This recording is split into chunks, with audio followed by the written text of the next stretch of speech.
رمضان شریف کے مہینے میں ان گناہوں تک بندے کو نہیں پہنچا سکتے جو غیر رمضان میں پہنچاتے ہیں۔ شیطانوں کو رمضان شریف کے مہینے میں قید کر دیا جاتا ہے، صرف شیاطین کو ہی نہیں قید کیا جاتا۔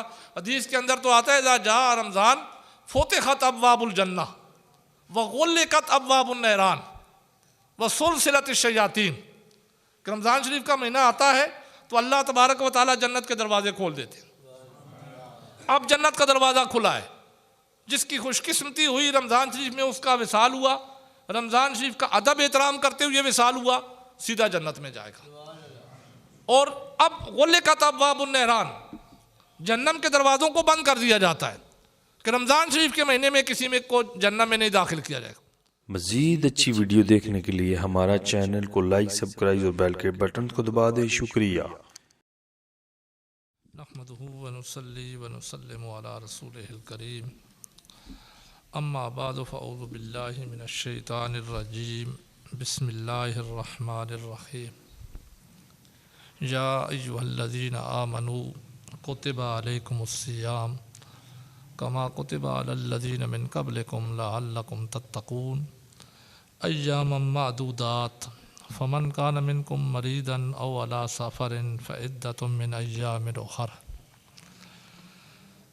قال اللہ تبارک و تعالی فی شان حبیبہ فی مقام آخر، ان اللہ و ملائکتہ یصلون علی النبی یا ایہا الذین آمنوا صلوا علیہ وسلموا تسلیما۔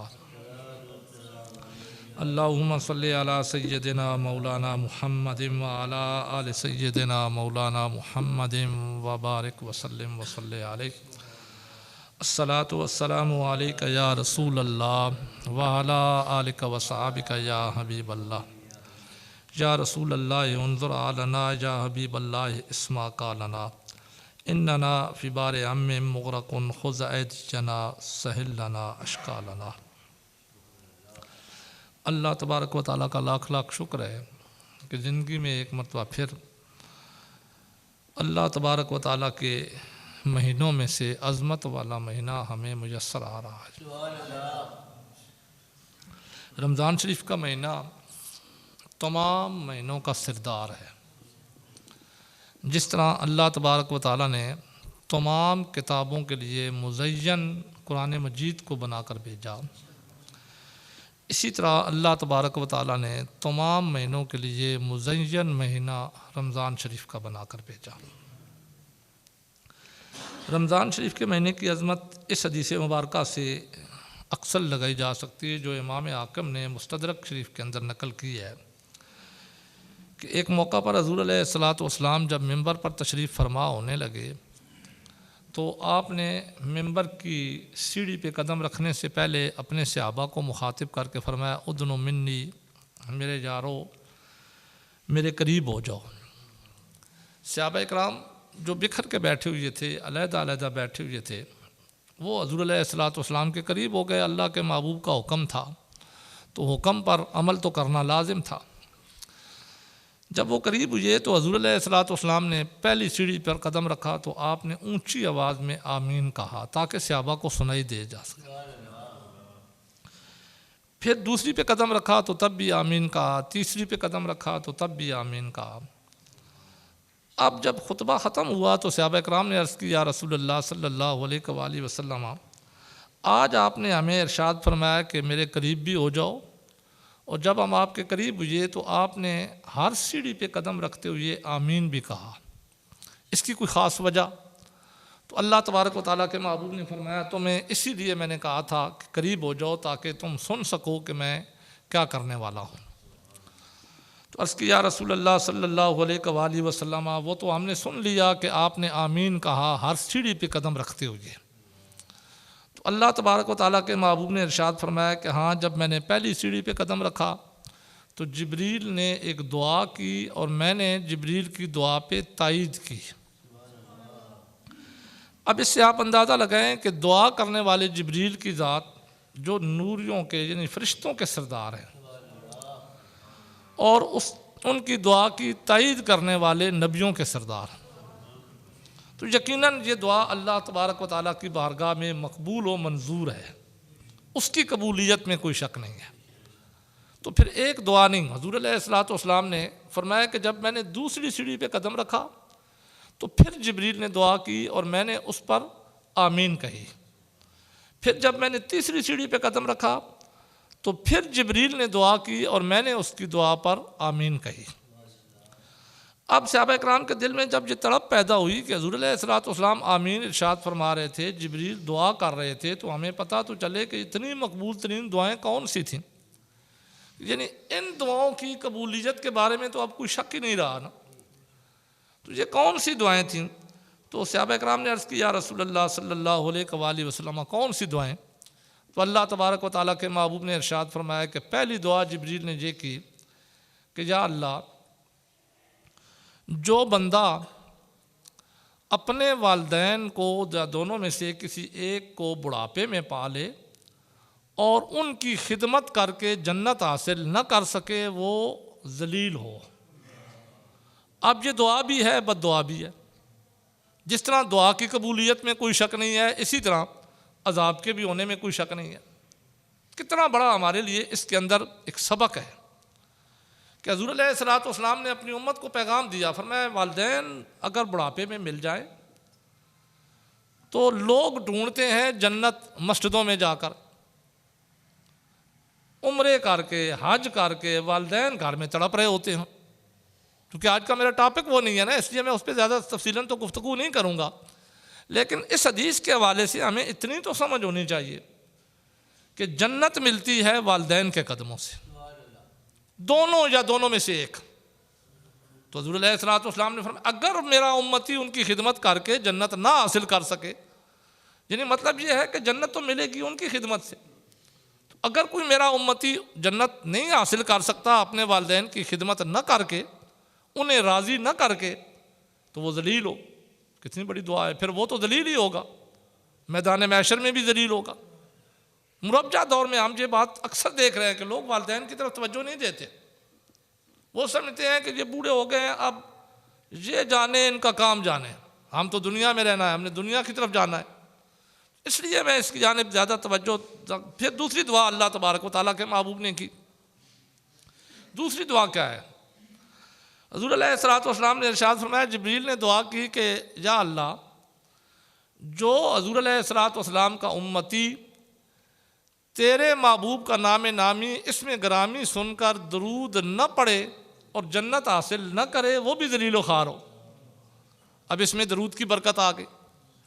میں اور آپ ابھی تک جھگڑ رہے ہیں کہ کس وقت درود پڑھنا ہے، کس وقت نہیں پڑھنا، کن صیغوں کے ساتھ پڑھنا ہے، کن صیغوں کے ساتھ نہیں پڑھنا، اونچا پڑھنا ہے، آہستہ پڑھنا ہے۔ یہاں تو حدیث کے اندر اتنا واضح اشارہ اللہ تبارک و تعالیٰ کے محبوب نے دیا کہ جب میرا نام نامی آئے درود شریف پڑھو گے تو جنت ملے گی، اگر درود شریف نہیں پڑھو گے تو ذلیل و خوار ہوگے۔ یہ تو پھر حضور علیہ الصلوۃ والسلام نے پھر دعا مانگی۔ اب تیسری دعا جو میرا ٹاپک ہے آج کا، ان دو دعاؤں کے ساتھ جبریل امین نے ایک اور بھی دعا مانگی۔ وہ دعا کیا ہے کہ حضور علیہ الصلوۃ والسلام نے ارشاد فرمایا کہ جبریل نے یہ دعا مانگی کہ یا اللہ، جو تیرے محبوب کا امتی رمضان شریف کا مہینہ پالے۔ اب یہ اللہ تبارک و تعالیٰ کے توفیق سے ہمیں یہ مہینہ زندگی کے اندر ایک مرتبہ پھر ملنے والا ہے۔ ویسے بھی حدیث کے اندر آتا ہے کہ ایک رمضان شریف سے لے کر دوسرے رمضان شریف کے درمیان جتنے بھی بندے نے گناہ کیے ہوتے ہیں تو اگلا رمضان شریف آتا ہے اس کی زندگی کے اندر تو اس کے گناہوں کی بخشش ہو جاتی ہے، لیکن شرط یہ ہے کہ رمضان شریف کا استقبال کیا جائے، رمضان شریف کو اس طرح گزارا جائے جیسے اللہ تبارک و تعالیٰ اور اس کے رسول نے گزارنے کا حکم دیا ہے، تب گناہوں کا کفارہ ہوتا ہے۔ اگر رمضان شریف میں بھی ہم گناہ ہی کرتے رہیں تو پھر گناہوں کا کفارہ تو نہیں بن سکتا۔ تو حضور علیہ الصلوۃ والسلام نے فرمایا میرے یارو، جبریل نے پھر یہ دعا کی کہ یا اللہ، تیرے محبوب کا امتی رمضان شریف کا مہینہ پالے اور پھر اس میں اللہ کی عبادت کر کے جنت حاصل نہ کر سکے، وہ بھی ذلیل ہو۔ تو اس سے بھی یہ پتہ چلا کہ رمضان شریف کے مہینے میں بندہ عبادت کرے گا تو اللہ تبارک و تعالیٰ اپنے فضل سے اسے جنت عطا کریں گے، لیکن اگر بندہ رمضان شریف کے مہینے میں بھی اسی طرح گزار دے گا تو پھر وہ ذلیل رہے گا۔ دعا اور بد دعا دونوں سائڈیں ہیں نا، میں نے آپ کے سامنے حدیث پیش کر دی کہ جو رمضان شریف کے مہینے میں بھی دنیاوی کام ہی کرتا رہے، رمضان شریف اور پھر رمضان شریف کے مہینے کے عبادت میں بالکل اسی طرح ہے کہ بندہ روزے کی حالت میں ہوتا ہے تو اس کا سانس، اس کا چلنا، اس کا سونا، اس کا اٹھنا بیٹھنا سارا عبادت میں گزرتا ہے۔ لیکن حضور علیہ الصلوۃ والسلام کا یہ فرمان بھی ذہن میں رہے، یہ میرے ذہن میں حدیث آ گئی، تو آج کل ہوتا یہ ہے کہ ہم روزہ تو رکھ لیتے ہیں لیکن باقی سارے کام وہی کرتے ہیں جو غیر رمضان میں بھی منع ہوتے ہیں، حرام ہوتے ہیں۔ جھوٹ بولنا، چغلی کھانا، غیبت کرنا اور کم تولنا، مال بیچنے کے لیے جھوٹی قسمیں اٹھانا، اور اسی طریقے سے ناجائز منافع خوری، سفارش، رشوت، یہ سارے کام ہمارے رمضان شریف کے مہینے میں روزے کی حالت میں بھی ہوتے ہیں۔ تو ایسا اگر رمضان ہمارا گزرے گا تو ہم بخشش نہیں کرا سکیں، پھر رمضان شریف کے مہینے سے ہم اپنے بخشش نہیں کروا سکتے، کیونکہ حضور علیہ الصلوۃ والسلام کی حدیث مبارکہ ہے، اللہ تبارک و تعالیٰ کے محبوب ارشاد فرماتے ہیں کہ بہت سے ایسے روزے دار ہوتے ہیں جن کو سوائے بھوک پیاس کے کچھ نہیں ملتا، یعنی سارا دن بھوک بھی برداشت کرتے ہیں اور سارا دن پیاس بھی برداشت کرتے ہیں، کہتے ہیں روزہ بھی رکھا لیکن انہیں بھوک اور پیاس کے علاوہ ملا کچھ نہیں اللہ کی بارگاہ سے، بس جو بھوکے رہے وہی بھوک انہیں ملا، جو پیاسے رہے وہ پیاس انہیں ملی، اجر نہیں ملا روزے کا۔ صحابہ کرام نے عرض کی یا رسول اللہ صلی اللہ علیہ وآلہ وسلم وجہ کیا ہے؟ روزہ تو نام ہی اس چیز کا ہے کہ صبح صادق سے لے کر غروب آفتاب تک کھانے پینے اور جماعت سے رکنے کا نام نیت کی حالت میں روزہ ہے، تو انہوں نے وہ تو کر دیا، تو پھر انہیں اجر کے انہیں ملا سوائے بھوک اور پیاس کے؟ تو حضور علیہ الصلوۃ والسلام نے فرمایا من لم یدع قول الزور، حدیث کے الفاظ ہیں، آپ نے فرمایا روزے کی حالت میں صرف کھانے پینے اور جماعت سے رکنے کا نام ہی نہیں ہے بلکہ ہر برے کام سے رکنے کا نام بھی روزہ ہے۔ جو روزہ رکھ کر جھوٹ بولنا بند نہ کرے اسے کھانے پینے اور پیاس اور بھوک کے علاوہ اور کچھ بھی نہیں ملے گا۔ اس لیے روزہ رمضان شریف کا مہینہ بڑا عظیم ہے کہ اس کے اندر بخشش ہوتی ہے، کیونکہ اسی لیے حضرت سلمان فارسی رضی اللہ تعالیٰ عنہ روایت کرتے ہیں حضور علیہ الصلوۃ والسلام نے رمضان شریف کی آمد سے پہلے ایک دن صحابہ کرام کو جمع کر کے خطبہ دیا اور رمضان شریف کی عظمت کے حوالے سے خطبہ دیا، تو آپ نے اس خطبے میں یہ جملہ ارشاد فرمایا، آپ نے فرمایا الا قد اظلکم اللہ، اے میرے یارو تم پر ایک عظمت والا مہینہ سایہ فگن کرنے والا ہے، عظمت والا مہینہ تمہارے اوپر آنے والا ہے، تمہیں ملنے والا ہے۔ اور اس طویل حدیث ہے، حضور علیہ الصلوۃ والسلام نے فرمایا اولہ رحمت، یہ مہینہ ایسا نہیں ہے کہ جس میں ایک رات ہی صرف افضل ہے، بلکہ اس کا پہلا عشرہ رحمت ہی رحمت ہے۔ پہلے 10 دن اس کے اللہ تبارک و تعالیٰ کی رحمت بندوں کو پکارتی ہے، بندوں کو لپیٹتی ہے، کہ کوئی بندہ نیکی کا کام کرے اللہ تبارک و تعالیٰ کی رحمت اس کو لپیٹ لیتی ہے۔ وَأَوْسَطُهُ مَغْفِرَةٌ، جب رحمت لپیٹ لیتی ہے تو پھر بچتا کیا ہے؟ اسی لیے فرمایا درمیانہ اس کا مغفرت ہی مغفرت ہے۔ جنہوں نے پہلے عظمت لپیٹ لی، رب کی رحمت اپنے اوپر لازم کر لی، پہلا مہینہ پہلا عشرہ اچھا گزار کے عبادت کر کے اب وہ مغفرت کے مستحق ہو گئے، لہذا اوسطہ مغفرۃ، اب ان کے گناہوں کی بخشش ہوگی۔ وآخرہ عتق من النار، رب کی رحمت بھی آ گئی، گناہوں سے بخشش بھی ہو گئی، تو پھر آخر میں کیا ملے گا؟ جنت ہی ملے گی نا، جہنم سے آزادگی ہی ملے گی نا۔ تو اللہ تبارک و تعالیٰ کے محبوب نے اسی لیے ارشاد فرمایا کہ وآخرہ عتق من النار، اس کا آخری عشرہ جہنم کی آگ سے آزادگی ہے۔ جب بندوں نے رحمت اپنے اوپر اللہ تبارک و تعالیٰ کی لازم کر لی، سبب پیدا کر دیے، رمضان شریف کے مہینے میں عبادت کر کے اس کا استقبال شریعت کے مطابق کر کے، تو پھر اللہ تبارک و تعالیٰ نے اگلے عشرے میں ان کے گناہ بخش دیے، اب وہ گناہوں سے پاک صاف ہو گئے، تو آخری عشرہ یوں گزاریں گے جیسے کہ جہنم کی آگ سے آزاد پھر رہے ہیں۔ پھر حضور علیہ الصلوۃ والسلام نے اسی ماہ مقدسہ کے فضیلت بیان کرتے ہوئے یہ فرمایا نا، یہ اس لیے باقی مہینوں سے افضل ہے کہ اللہ کی رحمت ویسے بھی بڑی وسیع ہے۔ عام حالت میں بندہ اگر ایک نیکی کرے تو اسے ایک نیکی کے بدلے میں 10 گنا بھی ملتا ہے، 70 گنا بھی ملتا ہے، 700 گنا بھی ملتا ہے۔ لیکن وہ اللہ تبارک و تعالیٰ کی مشیت پہ ہوتا ہے۔ اس ماہ مقدسہ میں اللہ تبارک و تعالیٰ نے مومنوں کے لیے خاص اپنی رحمت نازل کر دی ہے، اعلان فرما دیا ہے حضور علیہ الصلوۃ والسلام کی زبان سے کہ جو بندہ اس مہینے میں ایک فرض ادا کرے گا کانا کمن ادا سبعین فرضاً، ایک فرض کے بدلے میں اسے ایک فرض کا ثواب نہیں ملے گا، 70 فرضوں کا ثواب ملے گا۔ اب جب میں نے فرض کہا نا تو بہت سے لوگ یہ سمجھتے ہیں کہ اس سے مراد صرف نماز ہے، تو حدیث کے اندر کانا کمن ادا سبعین فرضاً میں یہ نہیں کہا گیا فرضاً من الصلاۃ کہ نماز میں کے فرض، ہر جو ہمارے اوپر فرض ہے، چاہے والدین کے حقوق فرض ہیں، اولاد کے حقوق فرض ہیں، میاں بیوی کے حقوق فرض ہیں، اساتذہ کے حقوق فرض ہیں، راستہ چلنے والوں کے حقوق فرض ہیں، ہمسایوں کے پڑوسیوں کے حقوق فرض ہیں، تو جو بھی فرض بندہ اس مہینے میں ادا کرے گا تو ایک فرض کے بدلے میں اسے ایک کا ہی ثواب نہیں ملے گا۔ اب ایک فرض کے بدلے میں بھی 10 گنا ملتا ہے، 70 گنا ملتا ہے، 700 گنا ملتا ہے، بے حساب ملتا ہے۔ لیکن اس مہینے کی عظمت یہ ہے کہ اس مہینے میں بندہ جب ایک فرض ادا کرتا ہے تو پھر وہ 700 گنا ایک فرض کا نہیں رہتا بلکہ 70 کے ساتھ اس کو ضرب دے کر بندوں کو ثواب دیا جاتا ہے۔ پھر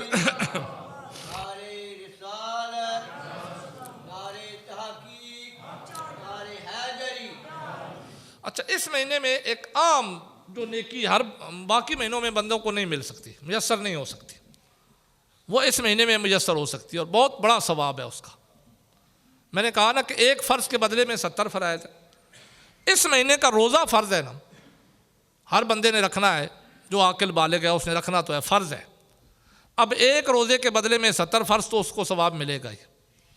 لیکن حضور علیہ الصلوۃ والسلام ارشاد فرماتے ہیں کہ جو من فطر صائما، جو بندہ کسی روزے دار کا روزہ افطار کرائے، اب روزہ تو اس نے رکھا ہوا ہے، وہ تو اسے فرض کا ثواب ملے گا اور ایک کا نہیں 70 فرائض کا ثواب ملے گا حدیث کے لحاظ سے۔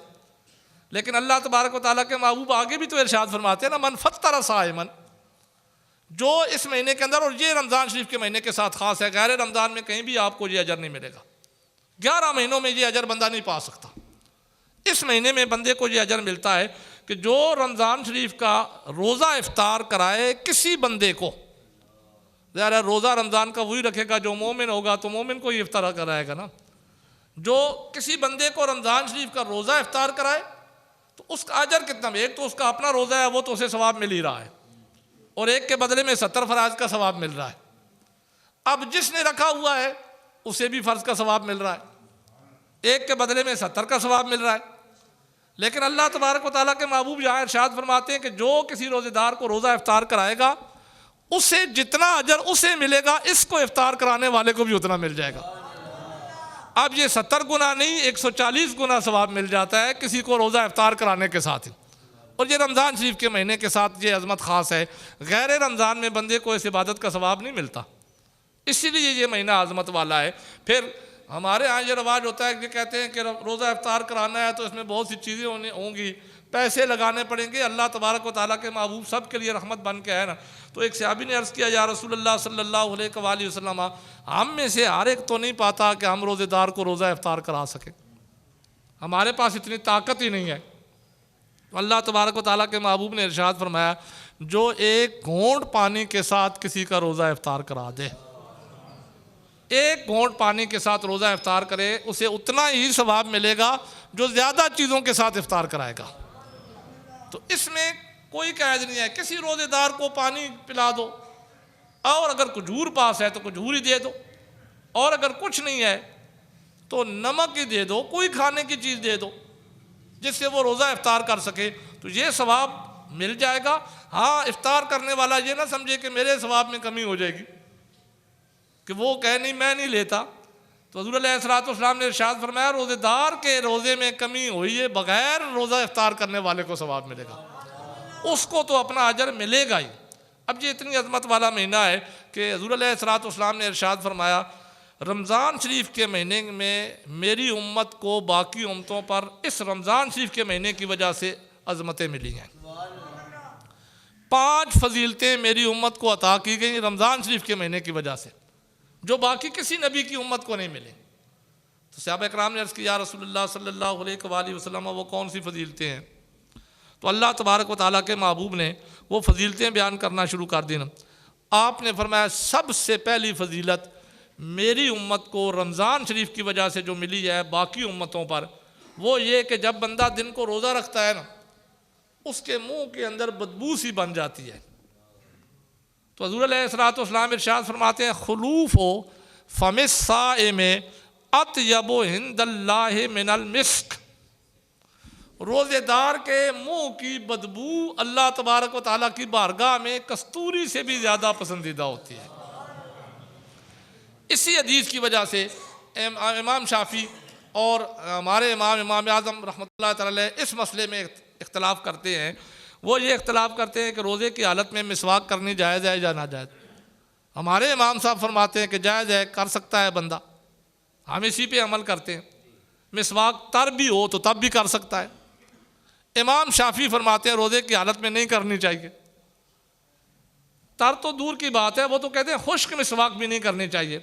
وہ دلیل کیا دیتے ہیں؟ یہی حدیث دیتے ہیں کہ اللہ تبارک و تعالیٰ فرماتے ہیں کہ روزے دار کے منہ کی بدبو اللہ کی بارگاہ میں پسندیدہ ہے، تو روزے دار مسواک کرے گا تو وہ بدبو ختم ہو جائے گی، لہذا اسے نہیں کرنی چاہیے۔ ہمارے امام صاحب فرماتے ہیں جب روزے دار کے منہ کی بدبو اللہ کی بارگاہ میں پسندیدہ ہے تو اس کے منہ کی خوشبو کتنی زیادہ پسندیدہ ہوگی، اس لیے وہ کہتے ہیں کرنی چاہیے۔ مہاراج جی ائمہ کا آپس میں اختلاف ہوتا ہے، وہ تو دلائل سے بات کرتے ہیں نا، وہ اس طریقے سے تو نہیں لڑتے جیسے آج کل ہم جھگڑ رہے ہوتے ہیں۔ تو ان کے اپنے مجتہد ہیں، اپنے اپنے دلائل دیتے ہیں۔ بات آ گئی حدیث کی تو میں نے آپ کے سامنے وہ بیان کر دیا۔ یہ پہلی عظمت ہے رمضان شریف کے مہینے سے امت مصطفیٰ صلی اللہ علیہ وآلہ وسلم کو اللہ تبارک و تعالیٰ نے عطا کی، جو باقی کسی نبی کو نہیں ملی۔ دوسری فضیلت رمضان شریف کے مہینے کی وجہ سے حضور علیہ الصلوۃ والسلام ارشاد فرماتے ہیں یستغفر اللہ تعالی الحیتان من البحر، رمضان شریف کا مہینہ آتا ہے، بندہ اللہ کی رضا کے لیے روزہ رکھتا ہے۔ روزہ ہوتا ہے اللہ کی رضا کے لیے، ہر عبادت اللہ کی رضا کے لیے ہوتی ہے، لیکن روزے میں تو دکھلاوا ہو ہی نہیں سکتا نا، تو اس لیے وہ تو ہوتا ہے جو رکھے گا وہ اللہ کی رضا کے لیے رکھے گا۔ تو جس نے رکھا ہی نہیں یا بظاہر شو کر رہا ہے کہ رکھا، اندر نہیں رکھا، تو اس نے تو نہیں رکھا ہوا۔ تو جب بندہ روزہ رکھتا ہے تو جب وہ زمین پہ روزہ رکھ کے چل رہا ہوتا ہے تو زمین کی ہر چیز اس کے لیے اللہ سے استغفار مانگ رہی ہوتی ہے، یہاں تک کہ سمندر کے اندر جو مچھلیاں ہوتی ہیں وہ بھی روزے دار کے لیے رمضان شریف کے مہینے میں اللہ سے استغفار مانگتی ہیں۔ میں اور آپ استغفار مانگیں تو ہو سکتا ہے اللہ تبارک و تعالیٰ ہماری دعا قبول نہ کریں، لیکن یہ رمضان شریف کے مہینے کی عظمت ہے کہ اس کے اندر اللہ تبارک و تعالیٰ بندوں کو بخش دیتے ہیں۔ اس کی وجہ یہ ہے کہ اللہ تبارک و تعالیٰ خود بندے کی بخشش کا سبب بناتے ہیں۔ دنیا کی ہر چیز کو، زمین کی ہر چیز کو، یہاں تک کہ مچھلیوں کو بھی اللہ تبارک و تعالیٰ حکم دیتے ہیں کہ اس کے لیے استغفار مانگو تاکہ تمہارے استغفار مانگنے کی وجہ سے میں اس کی گناہوں کی بخشش کر دوں، میں اپنے بندے کی بخشش کر دوں۔ تیسری عظمت رمضان شریف کے مہینے کے لحاظ سے حضور علیہ الصلوۃ والسلام ارشاد فرماتے ہیں جو میری امت کو دی گئی باقی کسی کو نہیں دی گئی، زین الجنت کل یوم، رمضان شریف کے مہینے میں ہر دن اللہ تبارک و تعالیٰ جنت کے فرشتوں کو حکم دیتے ہیں کہ جنت کو خوب آراستہ کر دو، خوب مزین کر دو۔ جنت تو ویسے بھی مزین ہوتی ہے، لیکن رمضان شریف کے مہینے میں خاص طور پر حکم دیا جاتا ہے کہ جنت کو خوب آراستہ کر دو، خوب مزین کر دو۔ کس وجہ سے؟ کہ اللہ تبارک و تعالیٰ فرماتے ہیں فرشتوں میرا بندہ قریب ہے کہ یہ دنیا سے فارغ ہو کے اپنی زندگی پوری کر کے آئے اس مہینے کے اندر، تو جیسے ہی وہ قبر میں پہنچے اس کی قبر جنت کے باغوں سے باغ ہونی چاہیے اور مزین ہونی چاہیے جنت، تاکہ وہ جنت میں خوشی محسوس کرے۔ اس لیے ہر روز جنت کو مزین کیا جاتا ہے، خوبصورت کیا جاتا ہے۔ چوتھی، حضور علیہ الصلوۃ والسلام ارشاد فرماتے ہیں رمضان شریف کے مہینے کی وجہ سے میری امت کو فضیلت دی گئی باقی فضیلتوں میں، وہ فضیلت یہ ہے کہ سلسلۃ الشیاطین، رمضان شریف کے مہینے میں سرکش شیطانوں کو قید کر دیا جاتا ہے۔ اب بندہ اگر رمضان شریف میں بھی کوئی گناہ کرتا ہے نا تو وہ نفس امارہ کی وجہ سے کرتا ہے یا اپنے خواہش کی وجہ سے کرتا ہے۔ شیطان رمضان شریف کے مہینے میں ان گناہوں تک بندے کو نہیں پہنچا سکتے جو غیر رمضان میں پہنچاتے ہیں۔ شیطانوں کو رمضان شریف کے مہینے میں قید کر دیا جاتا ہے، صرف شیاطین کو ہی نہیں قید کیا جاتا۔ حدیث کے اندر تو آتا ہے اذا جاء رمضان فتحت ابواب الجنہ وغلقت ابواب النیران وسلسلت الشیاطین، کہ رمضان شریف کا مہینہ آتا ہے تو اللہ تبارک و تعالیٰ جنت کے دروازے کھول دیتے ہیں۔ اب جنت کا دروازہ کھلا ہے، جس کی خوش قسمتی ہوئی رمضان شریف میں اس کا وصال ہوا، رمضان شریف کا ادب احترام کرتے ہوئے وصال ہوا، سیدھا جنت میں جائے گا۔ اور اب غلقت ابواب النیران، جہنم کے دروازوں کو بند کر دیا جاتا ہے کہ رمضان شریف کے مہینے میں کسی میں کو جہنم میں نہیں داخل کیا جائے گا۔ اور سلسلت الشیاطین، شیطانوں کو قید کر دیا جاتا ہے۔ تو یہ چوتھی فضیلت ہو گئی۔ حضور علیہ الصلوۃ والسلام ارشاد فرماتے ہیں جو میری امت کو رمضان شریف کی وجہ سے ملی۔ پانچویں فضیلت، اللہ تبارک و تعالیٰ کے محبوب ارشاد فرماتے ہیں جب رمضان شریف کی آخری رات ہوتی ہے نا، اللہ تبارک و تعالیٰ اپنے سارے بندوں کو جہنم سے آزاد کر دیتے ہیں، سب بندوں کو بخش دیتے ہیں آخری رات رمضان شریف کی۔ صحابہ کرام نے عرض کی یا رسول اللہ صلی اللہ علیہ وآلہ وسلم آئیہ لیلۃ القدر، کیا یہ لیلۃ القدر ہے؟ اس کو لیلۃ القدر کہتے ہیں کہ جس کے اندر اتنی بڑی فضیلت ہے۔ تو اللہ تبارک و تعالیٰ کے محبوب نے پھر مثال دی، فرمایا نہیں لیلۃ القدر نہیں ہے وہ، کیونکہ لوگوں نے رمضان شریف کے مہینے میں اللہ کی عبادت کی ہوتی ہے، تو مزدور کا حق ہے کہ جب وہ مزدوری مکمل کرے تو اسے اس کی مزدوری دی جائے۔ تو اللہ تبارک و تعالیٰ اپنے بندوں کو حق دیتے ہیں کہ تو نے رمضان شریف کے مہینے میں میری عبادت کی ہے، رمضان شریف کو میری منشا کے مطابق گزارا ہے، لہذا اے بندے اب میں تجھے مزدوری دیتا ہوں کہ تجھے جہنم کی آگ سے آزاد کر رہا ہوں، تیری بخشش کر رہا ہوں۔ تو یہ 5 فضیلتیں ہیں جو رمضان شریف کے مہینے میں امت مصطفیٰ کو ملی ہے، کسی اور کو نہیں ملی۔ تو ایک مرتبہ پھر یہ مہینہ اللہ کی توفیق سے ہمیں مل رہا ہے، لہٰذا سارے کام کیجئے، لیکن اگر غیر رمضان میں عبادت کی طرف توجہ نہ رہی تو رمضان شریف میں کم از کم ضرور عبادت کی طرف توجہ دیں، زیادہ سے زیادہ عبادت کریں تاکہ اللہ تبارک و تعالیٰ ہماری بخشش کر دے، ہمارے گناہوں کو معاف کر دے۔ اللہ تبارک و تعالیٰ عقیدہ حق اہل سنت و جماعت پہ قائم رہے۔